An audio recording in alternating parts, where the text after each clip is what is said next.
What is going on, college basketball fans? Today we are back with our updated Dannyology Power 35 rankings. This is the third one of the year, and we're going to continue doing these every single Monday throughout the entire college basketball season, along with a bunch of other college basketball content as well. So make sure you guys subscribe for more content like this. We're getting super close to 5,000 subs. Let's get there before March Madness. And yeah, guys, let's get into these rankings. Here are the Dannyology Power rankings for this week, and we have a brand new number one. Was originally my number one in the first rankings, dropped down to number two because Purdue had such a great week, but because Purdue lost to Northwestern this past week, Arizona is now back on top for me for the second time already this season. They are your number one team. I mean, to me, there should be no question when the AP comes out.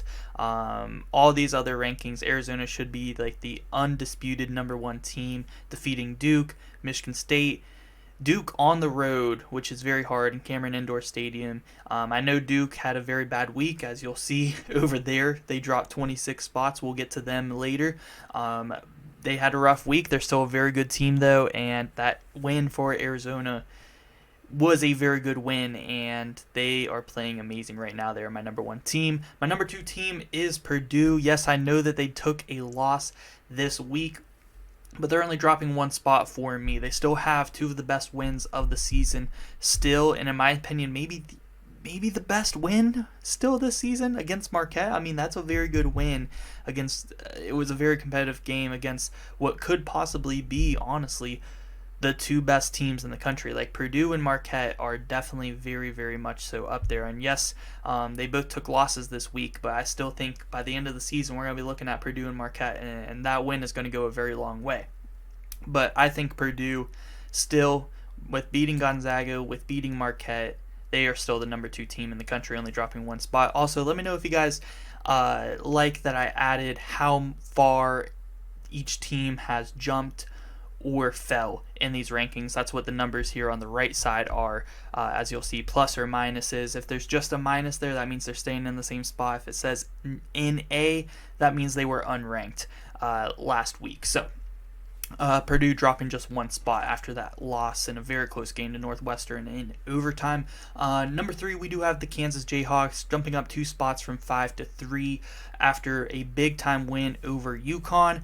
I am actually not so sure that Kansas is the better team than UConn, but playing in Allen Fieldhouse, Fog Allen is such an advantage, and Kevin McCullough came up clutch with three big-time threes in the final minutes, and Kevin McCullough not really a known three-point shooter either, which is very huge for Kansas to get those. UConn also didn't have Stephon Castle in the game, but still, no doubting it was a big-time win. I mean, UConn is an amazing team, and whether you are the home team or not, still an amazing win, and Kansas was able to do it, so they're up two spots here at number three. I kept UConn at number four. They actually did not fall any for that loss to Kansas. Like I said, it was a very close game.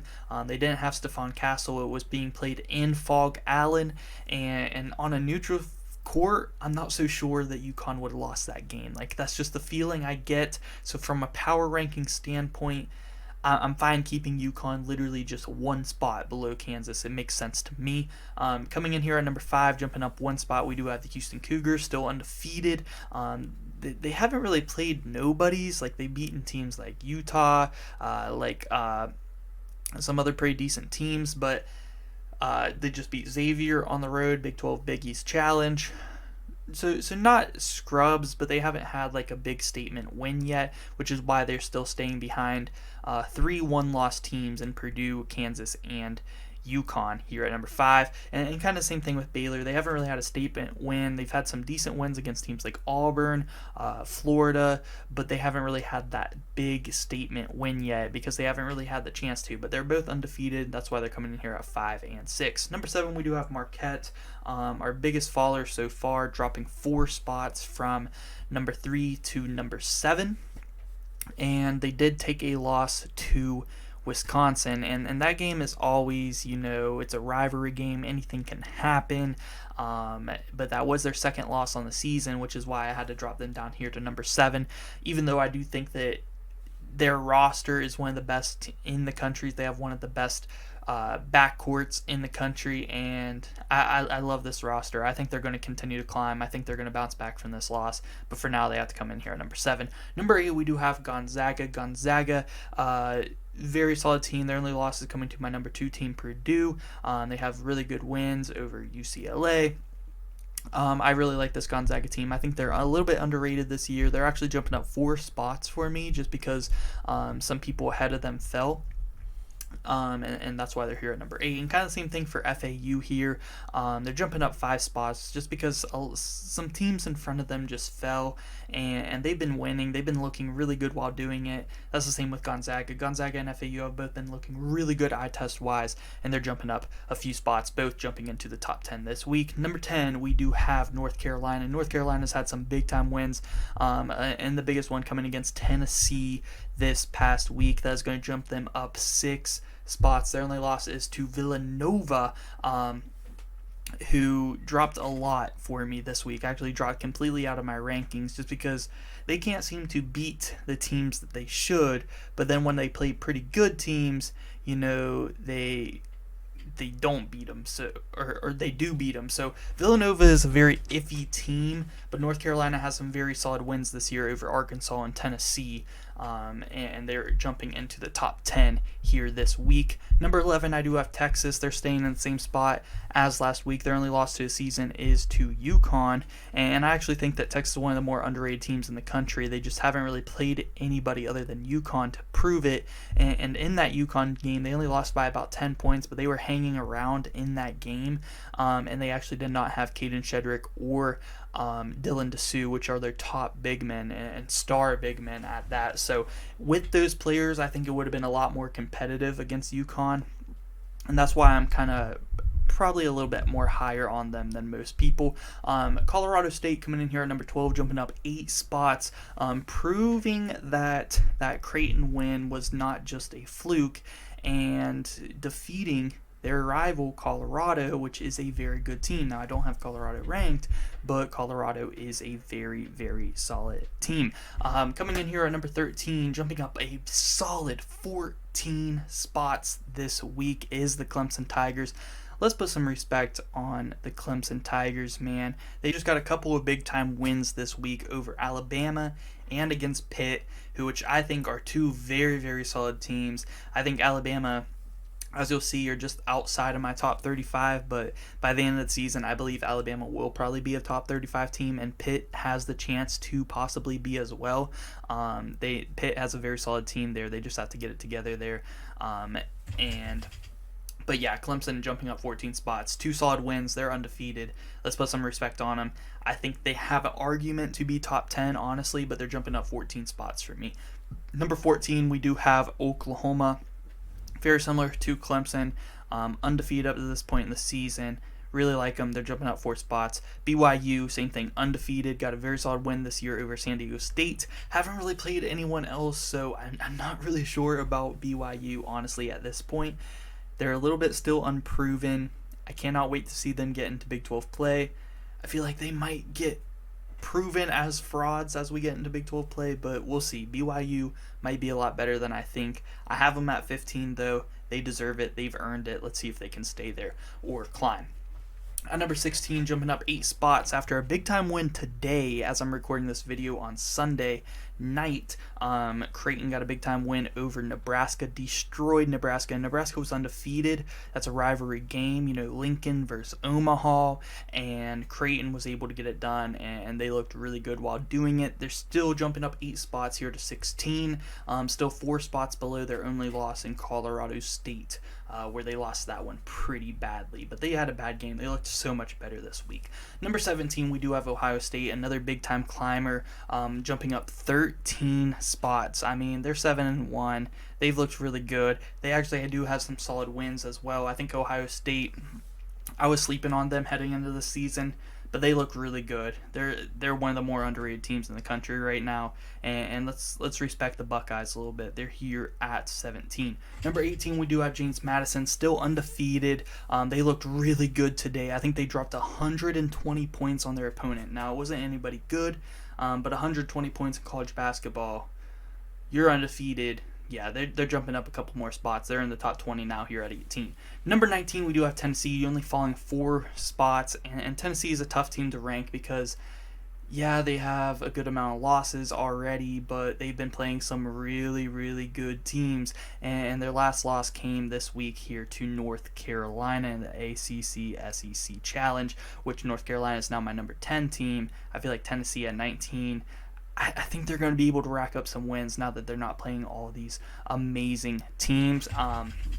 But yeah, Tennessee here at number 19. Number 20, we do have Wisconsin, and Wisconsin was actually not ranked for me last week, and a big-time win over Marquette. That'll get my eyes open. They have other good wins against Virginia. Yes, they do have a loss to Providence where they lost pretty bad, and they have another loss too, but I feel like 20 at this point, that's fine for Wisconsin because they have an amazing win over Marquette. I mean, that is just a great win. Number 21, we do have another team who was not ranked last week, and a team who actually lost to Wisconsin, so it kind of makes sense that they're right behind them here at 21, and that's Virginia, because that is their only loss on the season, and they have been playing a lot better recently. They got a good win over Texas A&M, and they are looking really good. They're here at 21. Number 22, dropping 12 spots. I think our biggest faller so far in these rankings. Kentucky dropping 12 spots after a tough loss to UNC Wilmington. Second loss on the season. The other one coming to my number 3 team, Kansas. I didn't want to drop them too far. I didn't want to keep them out of the top 25 because they still are a very solid team. But that is a rough one.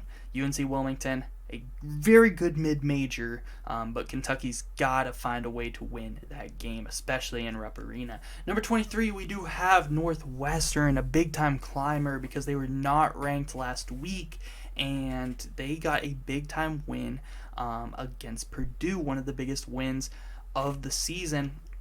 And Northwestern over the past couple of seasons have just seemed to have Purdue's number, and they got it done once again here. So they are being ranked now not only in the top 35 but in the top 25 here at 23. Number 24, dropping 2 spots after losing to Virginia. I think their only 2 losses on the season are to Virginia and FAU, both those teams being ranked above them. FAU, of course, in the top 10.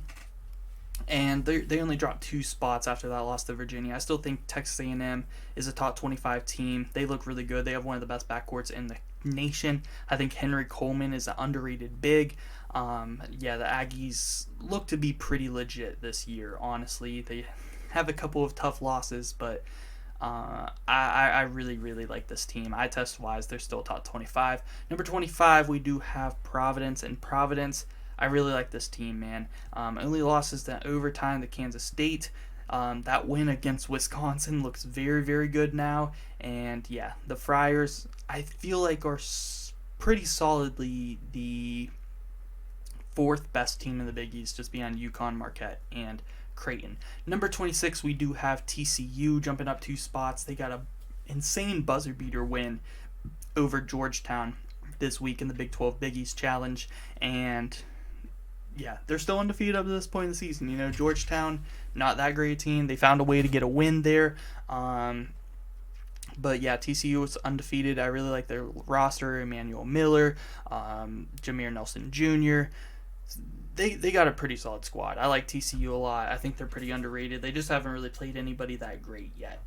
Same thing for these next 3 teams. South Carolina, Cincinnati, Nevada. All teams that are undefeated so far this season, just have not played anybody very noteworthy yet, and haven't been able to get that statement win, but they are all coming in here in my rankings. Number 30, we do have Miami, a big-time faller, dropping 23 spots. They were in my top 10, actually, but because they lost to Kentucky pretty badly, and then Kentucky lost to UNC Wilmington, they had to drop this much because, in my opinion, they haven't beaten anybody that great yet. And even though I know they are a great team, which is why I kept them ranked still, they lost to Kentucky, so they have to be behind Kentucky. And I feel like this is a good spot for them. Behind these undefeated teams, they had the 1 loss, but they haven't really played anybody. I think they're still a top 35 team. I think they'll be able to turn around and climb these rankings again. But for now, this week, they're going to come in here at number 30 and drop 23 spots. Number 31, we do have Illinois jumping 4 spots. Their only loss is to Marquette at home. And Marquette, we have seen, is a very, very solid team, so that's not even that bad of a loss. And I think this Illinois team is pretty solid, so they're here at 31. Number 32, we do have San Diego State. They are dropping 1 spot. They did have a close call, which I actually thought that they lost, but they came back and won on a buzzer beater by Jaden Ledee, who is such a great player, by the way, but they do drop 1 spot just because some other teams jumped them, and they did have a close call. So I think dropping 1 spot, a little bit reasonable here for the Aztecs. Number 33, we do have Arkansas. They were not ranked last week, but they did get a big-time win over Duke this week. And yes, they're another one of those teams who have a lot of losses, but they have so much potential this year to get things turned around. I think they're a top 35 team. They're here at 33, and they're being ranked ahead of Duke here because they beat them this week. And number 34, we do have the Princeton Tigers staying in the same spot as last week, still undefeated. Princeton looks very solid, maybe one of the best mid-majors in the country. Number 35, we do have the Duke Blue Devils dropping a whopping 26 spots after not only losing to Arkansas this week, but then going right back and losing to Georgia Tech at home after that as well. That'll do it. Losing 2 games in the same week, and one of those being to Georgia Tech. Not great at all. But Duke, dropping 26 spots. Still in the top 35, but when their one big win that was kind of elevating them was Michigan State, and then Michigan State's not playing all that great either, they're going to drop. So 26 spots, they are down here at 35. My teams to watch: UCLA, definitely a team to watch. Played close against teams like Gonzaga, just have a couple losses. I think that they could definitely be a top 35 team. Michigan State, just mentioned them, a team that has so much potential this year, just got off to a rough start because they have played so many good teams at the beginning of the season, so definitely keeping my eye out on those 2 teams. Utah actually not looking too bad this year. Utah might have a pretty solid season in basketball, and keeping my eye out on them. Mississippi State, who fell out of my rankings this week, I'm still going to keep my eye out on them. They actually just got upset by Southern University. Tough upset there. Ole Miss is undefeated, but they have actually not played anybody great at all. But Chris Beard is there. He's helping the Rebels get some wins. Very excited to see them get into SEC play, see if they can keep it up.